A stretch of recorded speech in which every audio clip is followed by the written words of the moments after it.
চট্টগ্রামের ভিতরে বন্ধুরা, সীতাকুণ্ড হচ্ছে একটি অত্যন্ত সুন্দর একটি জায়গা, যে জায়গাটিতে প্রচুর পরিমাণে ঝর্ণা আছে। তো ঝর্ণাগুলোর ভিতরে সুক্তধারা ঝর্ণা, খোয়াছড়া ঝর্ণা, এই দুটি ঝর্ণাই হচ্ছে অন্যতম। আরও অনেকগুলো ঝর্ণা আছে, যে ঝর্ণাগুলো নাম বলে শেষ করা যাবে না।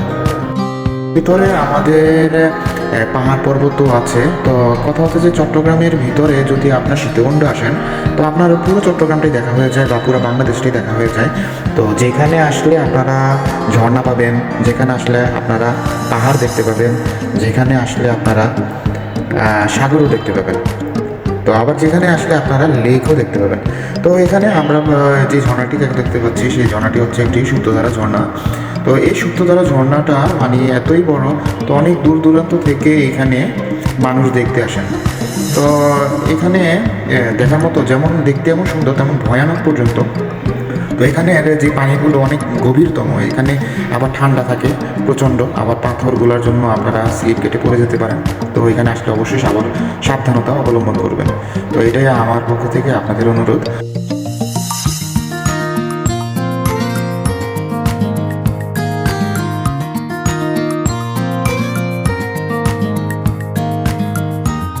আপনারা যদি এই জায়গাটিতে আসতে চান, তাহলে কমলাপুর রেল স্টেশন থেকে সোজা সীতাকুণ্ডে স্টেশনে এসে নামতে পারেন।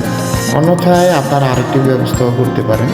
তো কমলাপুর রেল স্টেশন থেকে আপনারা ফেনীতে আসতে পারেন। ফেনীতে নেমে যে কোনো সিএনজি অথবা বাসে চেপে আপনারা সীতাকুণ্ডে আসতে পারেন।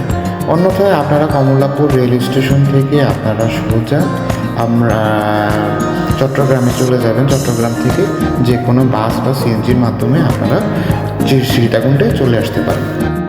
পরবর্তী ভিডিওতে আমি চন্দ্রনাথ পাহাড় নিয়ে আসব। তো আপনারা আমার সাথে থাকবেন। ধন্যবাদ।